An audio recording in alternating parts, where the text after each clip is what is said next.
잘 알고 있는 그러한 말씀이죠. 예수님과 제자들이 갈릴리 호수에서 겪었던 폭풍우 속에서의 사건. 그래서 아마 어렸을 때부터 신앙생활 한 사람들은 교회학교 때부터 사실은 수없이 들어본 그런 말씀이고, 저도 이 말씀으로 말씀을 많이 나눴던 그런 말씀이 바로 이 말씀입니다. 제가 교통사고로 나서 보니까 제가 이렇게 버스에 이렇게 옆에서 이렇게 딱 쳤거든요. 그래서 이제 제 생각에는 이건 내가 다 잘못한 것 같다 이렇게 생각을 했어요. 근데 그래서 이제 보험회사에 맡기고 이제 이렇게 했더니 나중에 그 기사분이 전화가 왔어요. 목사님, 그냥 각자 알아서 하시죠. 그리고 전화가 왔어요.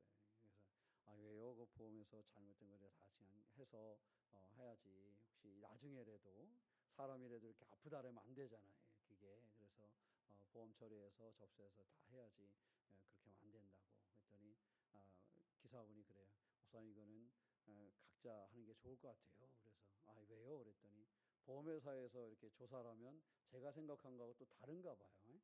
제가 생각할 때는 제가 이 햇빛 때문에 그 차를 잘 못 봐서 그리고 제가 이렇게 옆에서 쳤으니까 제가 거의 잘못했다 이렇게 생각을 했는데, 보험회사에서는 그렇게 안 보나 봐요. 양쪽 보험회사끼리 조사를 하고 이러더니 이거는 그 목사님이 일방적으로 잘못한 게 아니다.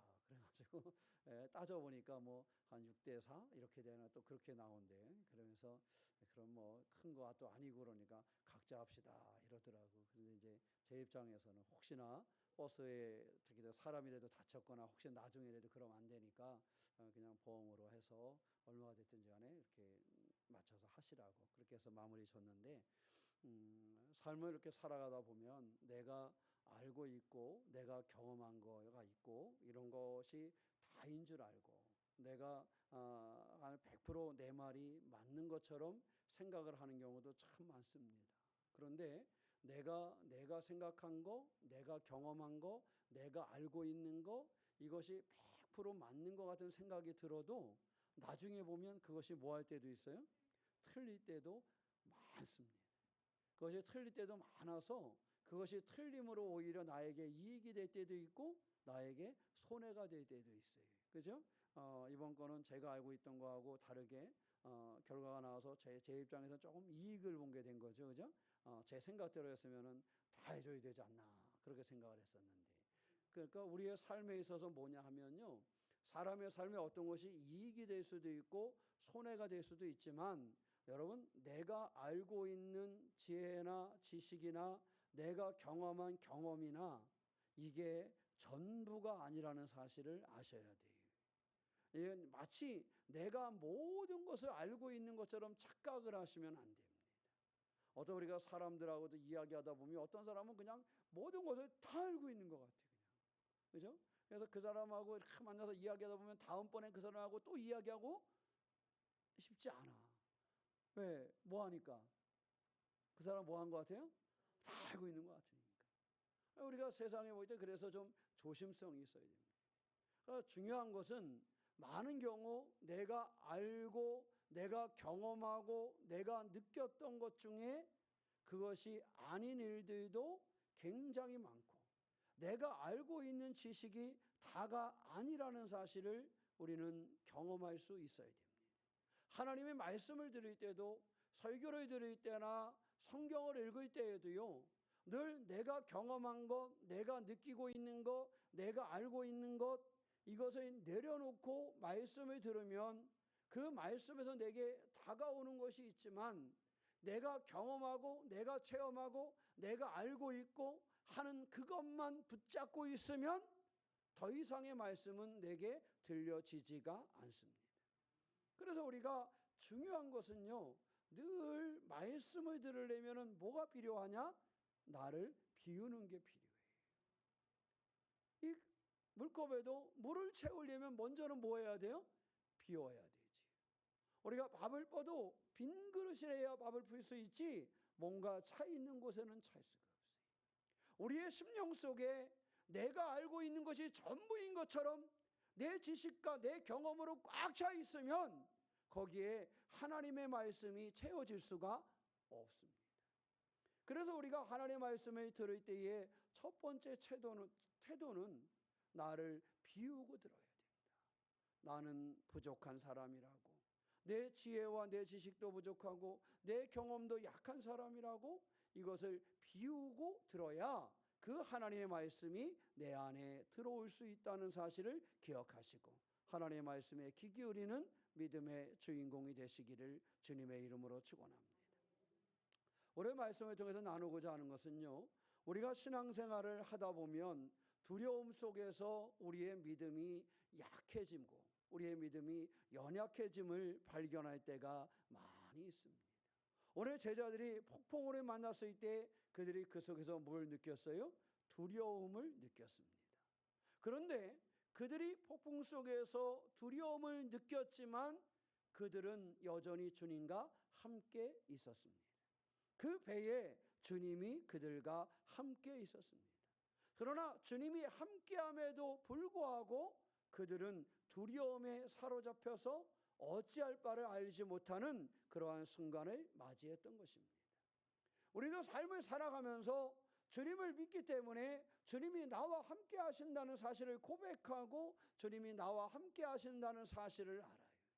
그러나 주님이 같은 배에 있는 걸 느끼는 것처럼 주님이 나와 함께 한다는 사실을 알고 있지만 때때로 주님이 함께하고 있음에도 불구하고 두려움에 사로잡힐 때가 우리 가운데 있습니다.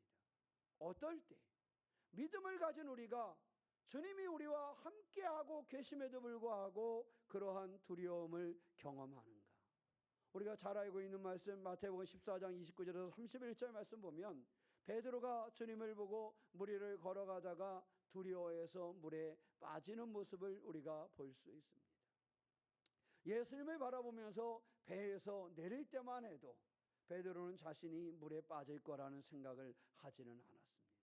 그런 기대감에 있었습니다. 주님처럼 내가 주님을 바라보고 하면 이 물 위를 걸어갈 수 있다라고 그는 느꼈던 것을 우리가 말씀을 통해서 볼 수가 있습니다. 그러나 우리가 알고 있는 것처럼 베드로가 순간 바람을 보고 그 환경을 보고 무서움에 빠졌을 때 그 두려움으로 인해서 그가 물속에 들어가는 것을 봅니다. 그러다가 그가 주님이 내미신 주님의 손을 붙잡고 다시 올라오게 되는 것이죠. 그의 손을 붙잡으며 주님은 말씀하셨습니다. 믿음이 작은 자요 왜 의심하였느냐 이렇게 물으셨어요. 베드로는 예수님을 바라볼 때는 물 위를 걸을 수 있었지만 환경을 바라보고 그 물결을 바라보고 그럴 때는 그곳에 빠질 수밖에 없었다라는 것입니다. 믿음 생활하는 사람들이 어디에 집중하느냐에 따라서 그의 믿음이 강하여지고 그의 믿음이 담대하여질 수도 있고 그 믿음이 연약하여 부서질 수도 있습니다. 믿음의 담대함을 가진 사람은 항상 그 바라보는 초점이 주님입니다. 믿음의 담대한 사람은 예수님을 바라보는 거예요. 물결을 바라보지 않습니다. 목표를 가진 사람은요, 그 목표를 바라보지 그 외에 다른 것을 바라보지 않습니다. 목표를 가진 사람은 다른 것을 바라보고 이것이 안 될 것이라고 생각을 하지 않습니다. 그 목표를 바라보고 될 것이라고 생각을 해요. 한 어떤 순간에도 놓치지 않아요. 이번에 올림픽 할 때 탁구를 잘 친 그 여자 선수가 누구죠? 신유빈. 보니까 신유빈 선수가 5살 된가 6살 된가 그 누구지? 강호동이하고 인터뷰한 게 인터넷에 이렇게 있어요. 강호동이가 물어봐요. 그 아이가 신유빈이가 아이스크림을 이렇게 하나 들고 나왔어요. 5살인가 6살인가 그런데 물어봅니다. 친구가 좋아? 탁구가 좋아? 탁구! 그러더라고요. 걔가 6살짜리가. 강호동이가 물어보니까 친구가 좋아? 탁구가 좋아? 그러니까 탁구! 그러니까 아이스크림 가리키면 아이스크림이 좋아? 탁구가 좋아? 그러니까 탁구! 그러더라고요. 강호동 아저씨가 좋아? 탁구가 좋아? 그러니까 탁구! 그러더라고요. 강호동 아저씨가 좋아? 파리가 좋아? 그러니까 파리! 그러더라고요. 자, 중요한 거는요. 그 꼬맹이가 무엇이 좋냐고 물어보는데 아이스크림도 아니라는 거예요. 나가 노는 친구가 좋으면 좋은 것도 아니라는 거예요. 야, 내가 오늘 연예인을 봤는데, 여러분 연예인을 보면 연예인 앞에서 그 연예인 팬이 아니라고 말하기가 쉬워요, 어려워요? 어려워요. 사실은 이렇게 만나면 별로 내가 그 사람 이렇게 팬도 아니지만 앞에서 만나면 반가운 척 해줘야 되잖아, 그죠? 그런단 말이에요. 어린아이도 특히 연예인 해봤으니까 얼마나 좋겠어. 그런데 가감없이 순간 생각도 안 하고 그냥 탁구 그러더라고 얘가. 그러더니 탁구를 지금 어떻게 해요? 그렇게 된 거예요. 우리가 그 목적을 분명하게 가진 아이는 그 목적을 가지고 사는 거예요. 6살짜리가 순간 탁구가 좋겠어요? 아이스크림이 좋지. 애들 주면서 공부방 애들 주면서 아이스크림 주면서 너 목사님 좋아 안 좋아? 그럼 다 좋다 그래요. 왜? 아이스크림을 먹고 싶으니까. 근데 그 아이는 방송에 나가서 아주 다루하게 탁구가 좋다는 거예요. 현정아 씨가 앞에 나와 있다 하는 얘기가 쟤는 반드시 탁구에 이렇게 하게 될 것 같다 얘기하더니 그 아이가 이번에 그렇게 된 거예요. 여러분, 우리가 믿음 생활하는 것도 마찬가지. 뭘 보겠습니까? 탁구를 치는 이 어린아이 하나도 탁구를 분명히 붙잡고 친구도 아이스크림도 아니라고 온전히 나는 탁구가 좋다라고 그렇게 고백하고 나아가는데, 우리는 믿음 생활하면서 믿음이 연약해져서 주님을 바라보지 못하고 그 물결을 바라보고 빠져갔던 베드로처럼 우리는 순간순간 그것을 놓친단 말이죠. 그래서 우리가 오늘의 이 말씀을 통해서 내게 믿음이 연약해지는 순간이 언젠가, 그것을 발견하셔야 돼요. 그러한 예는 또 있습니다.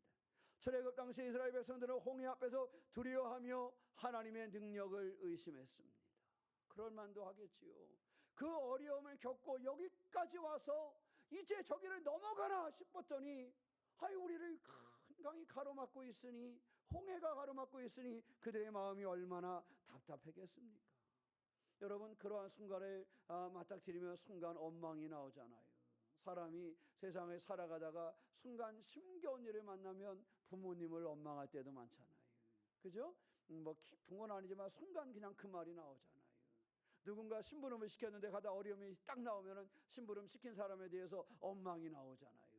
그렇지 않아요? 그렇단 말이에요. 이스라엘 백성들이 이제 겨우 어려움을 넘어서서 우리가 저기로 가나 싶었더니 홍해가 그들을 가로막고 있는 거예요. 그래서 그들이 두려움 속에서 하나님을 원망합니다. 출애굽을 통해서 하나님의 은혜를 경험했어요? 경험하지 못했어요? 경험했어요.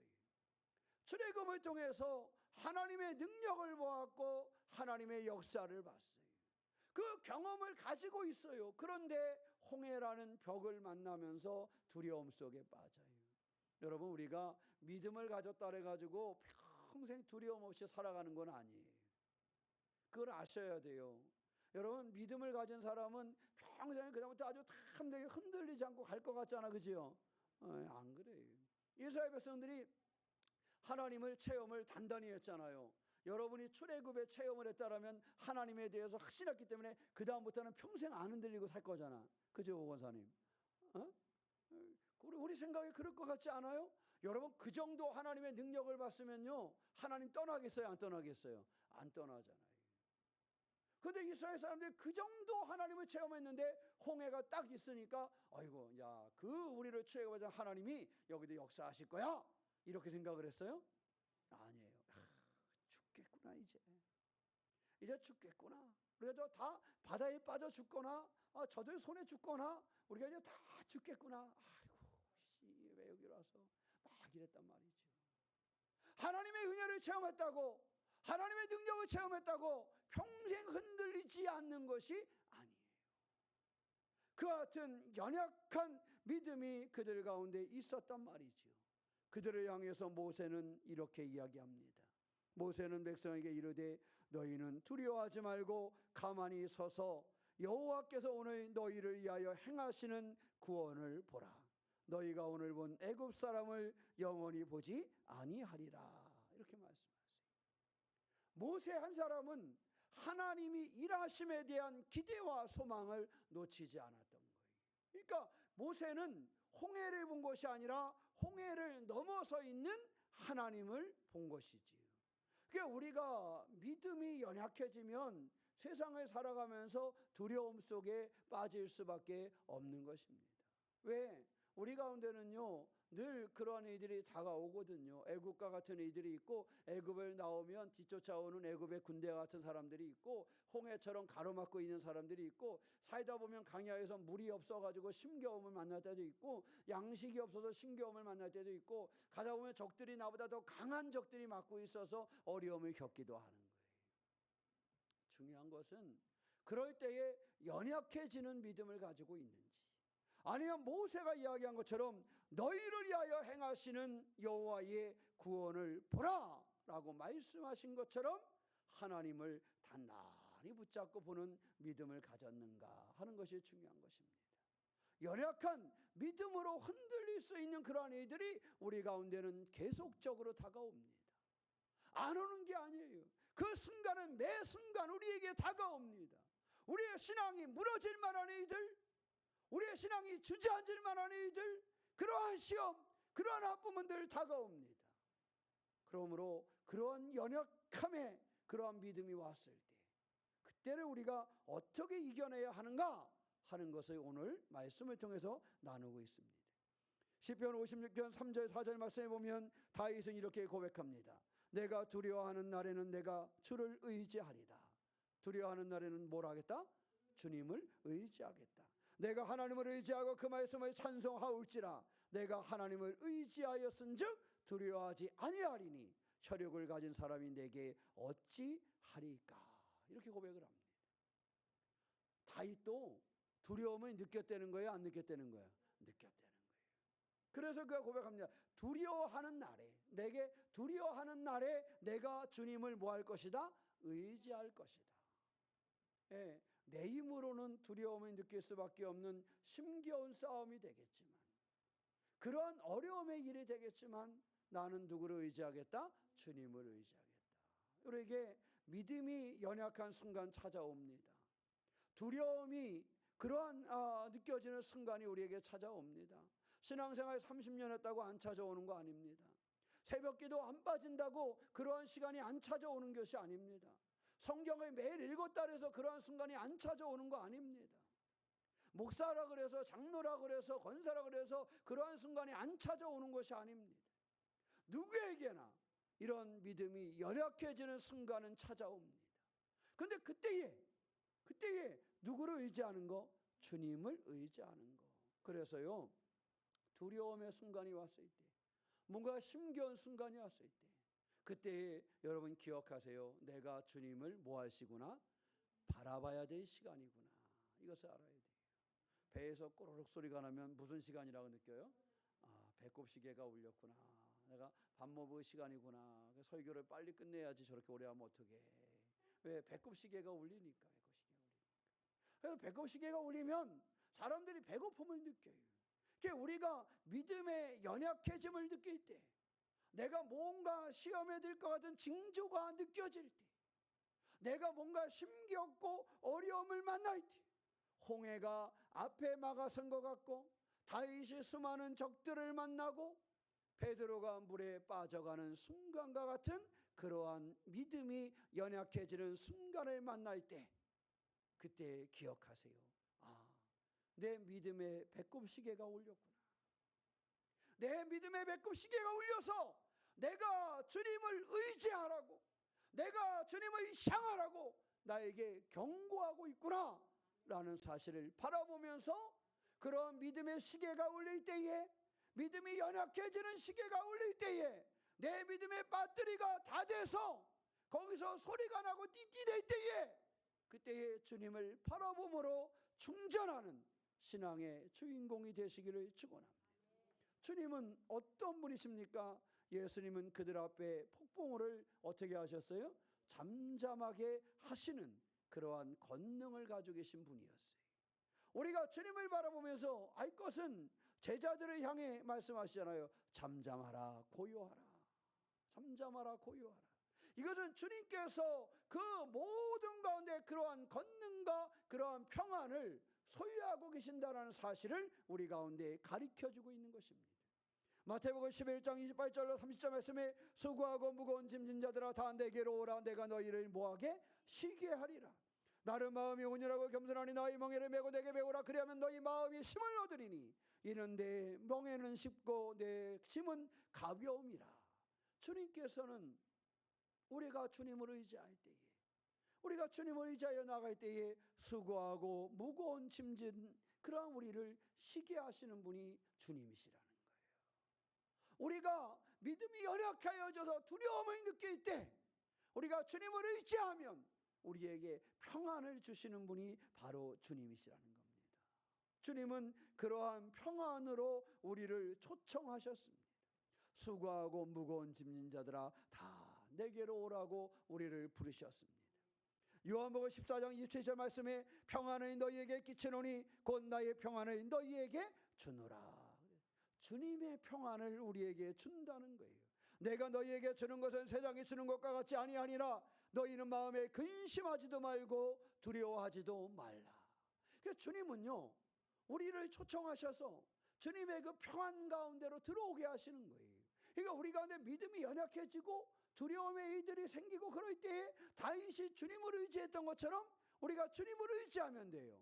주님은 우리에게 뭐 하시는 분이니까 우리를 수고하고 무거웠냐 이리로 와라.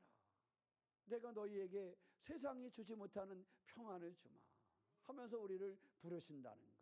그래서 우리가 잊지 말아야 될 것은 믿음이 연약하여질 때 주님을 의지하면 되는데 우리가 의지하는 주님은 평안으로 나의 짐을 내려놓도록 나를 초청하고 부르신 분이 나의 주님이라는 사실을 잃어버리지 않는 것입니다. 빌립보서 4장 6절로 7절 말씀에 아무것도 염려하지 말고 다만 모든 일에 기도와 간구로 너희 구할 것을 감사함으로 하나님께 하리라. 그리하면 모든 지각에 뛰어난 하나님의 평강이 그리스도 예수 안에서 너희 마음과 생각을 지키시리라 그랬어요. 하나님의 평강이 우리에게 임한다는 거예요. 두려움이 잠잠하여진다는 거예요. 걱정과 근심의 문제가 해결되어진다는 거예요. 주님은 바로 그러한 자리로 우리를 부르시고 우리를 초청했어요. 그럼 우리에게 뭘 요청하셨어요? 우리에게 기도와 간구를 요청하셨어요. 기도와 간구는 주님을 의지하는 사람만이 할 수 있는 것입니다. 주님을 의지하는 다윗이 기도하였던 것처럼 주님을 의지하는 사람이 기도하는 것입니다. 의지하지 아니하면 세상 사람도 그 사람을 찾아가지 않습니다. 나에게 힘이 되줄 거라고 생각하지 않으면 찾아가지 않습니다. 말씀드린 것처럼 돈 꿀날에도 나에게 꺼줄 것 같지 않은 사람은 찾아가지 않습니다. 저 사람에게 가면 나에게 꺼줄 돈이 있을 거야 생각을 해도 찾아가는 거 아니겠습니까?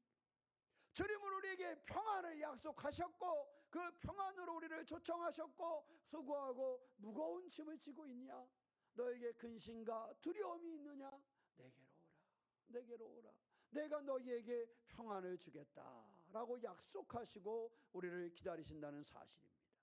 그러므로 여러분 인생의 홍해를 만났을 때 인생의 물에 베드로처럼 빠져갈 때에 그럴 때에 우리에게 평안을 약속하신 그 주님을 의지하고 바라보는 성도가 되시기를 축원합니다. 요한복음 11장에 가면 죽은 나사로의 이야기가 나옵니다. 마르다와 마리아의 이야기가 나오지 않습니까? 예수께서는 나사로를 살리심으로 그들에게 하나님의 권능과 평안을 보여주셨습니다. 요한복음에서 예수께서 말씀하셨습니다. 나는 부활이요 생명이니 나를 믿는 자는 죽어도 살겠고 무릇 살아서 나를 믿는 자는 영원히 죽지 아니하리라. 그리고 말씀하십니다. 내가 믿느냐? 내가 믿느냐? 주님은 우리에게 말씀하십니다. 수고하고 무거운 짐을 지고 있냐? 내가 너희에게 쉬게 할 거다. 내가 믿느냐? 내가 세상이 주지 못하는 평안을 너희에게 줄 것이다. 내가 그것을 믿느냐? 믿느냐?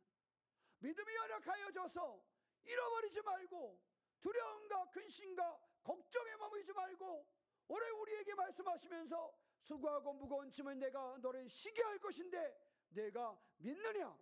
홍해를 내가 건너게 할 것인데 내가 나를 믿느냐? 이 물에 빠지지 않도록 내가 너희 손을 잡아줄 것인데 내가 나를 믿느냐? 이렇게 물으시고 계십니다. 주님이 물으시는 것은 무엇입니까? 믿음의 힘입니다. 믿음에는 그와 같이 하나님의 일하심의 힘을 발견할 수 있다라는 것입니다. 그러므로 여러분 믿음을 가지시기를 축원합니다. 평안으로 우리를 초청하시는 그 주님, 내가 믿느냐라고 내게 물으실 때 내게 준비하시고 그 일하시는 그 하나님을 경험하는 성도가 되시기를 축원합니다. 예수님께서는 제자들의 믿음이 부족함을 책망하셨습니다. 어찌하여 이렇게 무서워하니? 아직도 너희가 믿음이 없니? 이렇게 예수께서는 오늘 본문에서 제자들에게 말씀하셨습니다. 어찌하여 이렇게 무서워하느냐? 아직도 믿음이 없느냐라고 그들에게 물으셨습니다. 종종 믿음의 부족함을 겪게 될 때 이 말씀을 떠올리시기 바랍니다. 살아가면서 여러분이나 저가 믿음의 부족함을 경험할 때 이 말씀을 떠올리세요. 어찌하여 이렇게 무서워하니? 어찌하여 아직까지 믿음이 없니? 이렇게 나에게 말씀하시는 주님을 바라보시기를 축원합니다. 마태복음 17장 20절 말씀에 너희 믿음이 작은 까닭이니라 진실로 너희에게 이르노니 만일 너희에게 믿음이 겨자씨 하나만큼만 있어도 이 산에 명하여 여기서 저기로 옮겨지라 하면 옮겨질 것이요 또 너희가 못할 것이 없으리라 그러셨어요. 믿음만 있으면. 그래서 주님이 물으시는 거예요. 믿음이 있으면 해결되어지는데 제자들에게 믿음이 없는 거예요. 그래서 주님이 말씀하시는 겁니다. 너네 아직까지도 무서워하니? 아직까지도 믿음이 없니? 주님이 안타까운 심정으로 물으세요. 왜? 믿음은 힘이 있습니다. 왜? 믿음은 이와 같이 겨자씨만한 그런 믿음도 놀라운 능력을 가지고 있음을 주님께서 알려주고 있는 것입니다. 종종 우리의 삶은 의심 속에서 살아갑니다.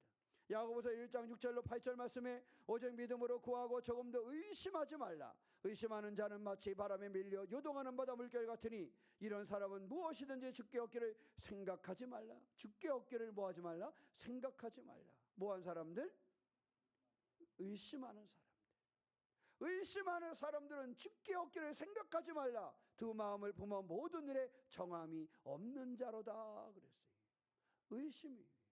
기도는 의심에서 출발하는 것이 아닙니다.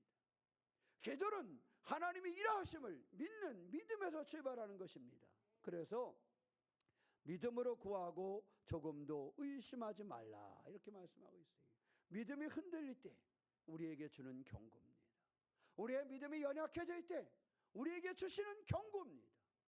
믿음이 없으면 의심하면 이루어질 수가 없다라는 것입니다. 그래서 주님은 우리에게 믿음을 요청하십니다. 하나님의 사람들에게 믿음을 요청하십니다. 여러분의 어떤 삶의 자리에서도 믿음의 힘을 믿고 믿음을 갖는 성도가 되시기를 축원합니다. 구원받을 만한 믿음을 가진 사람, 이 땅에 살아가면서 하나님의 역사를 볼 수 있는 믿음을 가진 사람, 하나님께서 우리의 배에 함께 계심으로 우리를 주장하시고 그 폭풍우를 잔잔케 하실 수 있는 능력이 있음을 기억하면서 믿음을 갖는 신앙의 주인공이 되시기를 축원합니다. 마가복음 9장 23절 24절 말씀에 귀신 들린 아이의 아버지가 예수님께 맞습니다. 무엇을 하실 수 있거든 이렇게 얘기했어요. 귀신 들린 아이의 아버지가 무엇을 하실 수 있거든 좀 해보세요 그래요. 여러분 사람도요 우리가 뭔가 부탁하고 너 아니면 내가 안 돼 네가 꼭 해줘야 되라고 느끼면은 그거에 힘써요 안 써요? 힘써요. 근데 보니까 나한테만 부탁한 게 아니고 쫙 부탁해놨어. 그러면 어때요? 그러면은 뭐 내가 힘쓰지 않아도 누군가 하겠지 그렇게 돼요. 근데요 누가 부탁하면서 이건 제가 목사님한테만 이야기를 했으니 목사님이 해주셔야 돼요. 그러면은 어떻게 해야 돼요? 그거 막 힘들어. 저번에 제가 그 금동교회 목사님이 바뀌었다 그랬잖아요. 근데 목사님 가셔야 되는데 후임 목사님을 못 구하는 거야. 왜냐하면 시골에 작은 교회니까 후임자를 갑자기 구하기가 너무 힘든 거예요. 그래서 송선한 목사님이 전화가 왔어요. 목사님한테 부탁하니까 목사님이 우리 교회 후임자를 꼭 구해 주셔야 됩니다. 그래서 저 송 목사님 나한테만 그러면 안 되니까 내가 그렇게 발이 그렇게 넓지 않아. 나한테만 그러면 안 되니까 다른 분들한테도 얘기를 하라 그랬더니 다른 분들 얘기하는 목사님한테만 얘기하면 목사님 해주셔야 됩니다. 일주일 동안 얼마나 부담이 되는지. 왜냐하면 후임자가 없으면 안 되잖아요 교회가. 그래서 일주일 때는 제가 그 오신 전도사님을 제가 아는 분은 아니에요. 근데 여기 와서 인천에 있는 제 동기 목사님이 이렇게 추천을 해줘가지고 오게 됐어요. 얼마나 아주 전화 통화가 불이 나게 여기저기 전화하고 알아보고 막 얼마나 애썼는지 몰라요. 그래도 또 이렇게 웬만하면 그 교회 하실 수 있는 분이 와야 되잖아요. 그러니까 알아보니 계속 알아보는 거예요. 그게 부담이 되더라고요. 이게 전화를 해가지고 사실은 목사님한테도 얘기했지만 제가 누구한테도 목사님 이야기를 했고 누구한테 얘기해놨어요. 그랬으면 아마 제가 그냥 한번 카페에다가 있으면 소개시켜줘 이러고 끝났을 거야. 왜? 제가 아니어도 뭐 할 거니까 누군가가 할 수 있을 거니까. 근데 그 송 목사님이 다른 사람한테도 이야기를 했는지는 모르겠으나 나한테 이야기할 때는 목사님한테만 얘기했다더니 어떻게 해. 죽으나 사나 안 해주면 안 될 것 같으니까. 사람에게도 그렇잖아요. 그죠? 여러분 사람에게도 내가 집사님한테도 부탁하고 A 집사님 B 집사님한테 부탁을 해서 그러면 얘 목사님 이러고 신경 안 쓴다고. 왜냐하면 내가 아니래도 B라는 집사님이 할 수 있을 것 같으니까. 그죠? 근데 얘기할 때 집사님 이거는 꼭 A 집사님이 해주셔야 돼. 내가 딴 사람한테는 얘기한 사람이 없어. 이러면 아마 어떻게 고통스러워하면서 그거를 신경을 쓸 거야. 왜? 나한테밖에 부탁을 하지 않았으니까. 여러 사람한테 부탁을 하면 때로면요 아무것도 안 와. 그러고요 그렇게 하면 일이 안 돼. 그래서 저도 부탁을 할 때 보니까 그러더라고. 저번에 제주도에 누가 언영이가 있었던 교회에서 수련회 간다고 장소를 구해달라는데 안 된대. 그래서 제주도에 있는 정성황 목사님한테 전화를 해서 부탁을 해. 정성황 목사님 첫 마디가 목사님 나한테 부탁을 하면 딴 사람한테는 이야기를 하지 마세요. 그러더라고요. 그러면 제가 알아서 구해놓을게. 딴 사람한테는 부탁하지 마세요. 그러더라고요. 그러니까 왜 그런가 그랬더니 그 목사님이 여러 번 경험을 해본 거예요. 제주도에서 목회하다 보니까 필요한 사람들이 급하게 하니까 제주도에 있는 목사님들 비상을 걸어서 A 목사님, B 목사님, C 목사님, D 목사님 다 부탁을 해놓은 거야. 그러니까 이분들이 아는 지인이 연락을 했으니까 다 알아봐야 돼요? 안 알아봐야 돼요? 다 알아봤네? 다 알아보니까 나중에는 갈 데가 넘치니까 누군가는 빵꾸를 내야 되잖아. 그러니까 그분은 입장에서는 어때요? 자기 알아보면서 정말로 최선을 다해서 알아봤는데 그래서 안 되는 걸 대개에서까지 해줬는데 못 온다 그러면 그거 실수할까 봐. 그러니까 저한테 하시는 말씀이 정상 목사님 나한테 부탁을 했으면 내가 꼭 그 게스트하우스를 구해줄 걸 믿고 딴 목사님들한테는 전화하지 마세요 그러더라고요. 그래서 전화 안 했어요. 그러면 사람에도 그런 거예요. 부담이 생기거든요. 근데 우리가 하나님을 향할 때 그런 거예요. 그냥 하나님을 믿고 의지해야죠. 철저하게 믿으시기 바랍니다. 하나님을 의지하시기 바랍니다. 두려움으로 무너지는 것이 아니라 하나님을 의지하고 다른 것을 바라보지 말고 철저하게 나아가는 자가 되는 거예요. 오늘 귀신 들린 아이 아버지처럼 무엇을 할 수 있거든 이렇게 말하지 말고 이런 믿음 없는 모습을 보이지 말고 그러니까 주님이 뭐라 그러셨습니까? 할 수 있거든이 무슨 말이냐? 할 수 있거든이 무슨 말이냐? 믿는 자에게는 능히 하지 못할 일이 없느니라. 할 수 있거든? 할 수 있거든이 뭐냐? 너 나에게 이야기했으면 믿음을 가져야지. 나에게 이야기했으면 능히 하지 못함이 없음을 알아야지. 이렇게 말씀하고 있는 거예요. 이렇게 주님을 바라보시기를 축원합니다. 그 믿음으로 나아가시기를 바랍니다. 아이의 아버지는 소리를 질러 얘기합니다. 내가 믿나이다. 나의 믿음 없는 것을 도와주소서. 내가 믿나이다. 그 말씀을 듣고 나서 이 아이의 아버지가 얘기합니다. 내가 믿나이다. 내 믿음 없음을 도와주소서. 여러분이 믿음이 연약해지잖아요. 믿음이 부족함이 느껴지잖아요. 그런 주님 앞에 이야기하세요. 내가 믿습니다. 내 믿음의 연약함을 도와주소서. 내가 믿습니다. 내 믿음의 자금을 도와주소서. 이렇게 하나님 앞에 기도하는 성도가 되시기를 축원합니다. 창세기 18장에 가면 사라의 이야기가 나옵니다. 사라가 임신하겠다고 얘기했더니 사라가 속으로 웃고 이르되 내가 노쇠하였고 내 주인도 늙었으니 내게 무슨 즐거움이 있겠습니까? 라고 이야기해요. 하나님의 말씀보다 뭘 의지하는 거예요? 다 듣고 나서 보니 되돌아보니 나도 늙었고 남편도 늙었고 내 환경이 이러하니. 믿음이 있었던 거예요? 없었던 거예요? 사라는 믿지 못하고 픽 웃고 만 거예요. 아이고 말 같은 소리를 해야지. 내가 이런데 내 형편이 이런데 이렇게 얘기한 거예요. 자신의 상황을 되돌아보니 이게 방법이 없었던 거예요.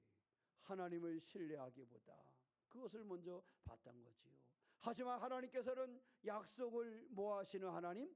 이루시는 하나님. 약속을 성취하시는 여호와 신실하신 하나님이라는 사실을 우리가 믿어야 한다라는 겁니다. 여호와께 능하지 못한 일이 있겠느냐? 사라를 향하여 외치는 겁니다. 여호와께 능하지 못할 일이 있겠느냐? 기한이 이를 때에 내가 내게로 돌아오리니 사라에게 아들이 있으리라. 여기서 답은 하나예요. 여호와께 능하지 못한 일이 있겠느냐? 여호와께 능하지 못할 일이 없다라는 사실입니다. 사랑하는 성도 여러분, 믿음을 가지시기 바랍니다. 믿음은 하나님이 일하시기 때문에 힘이 있는 겁니다. 믿음이 연약하여질 때 기도하시기 바랍니다. 내 믿음이 없음을 도와주소서. 내 믿음이 연약함을 도와주소서. 그렇게 기도하면서 환경을 바라보지 말고 주님을 의지했던 다윗처럼 주님을 의지하며 승리하는 믿음의 참 주인공이 되시기를 주님의 이름으로 축원합니다. 기도하겠습니다. 사랑의 하나님, 우리도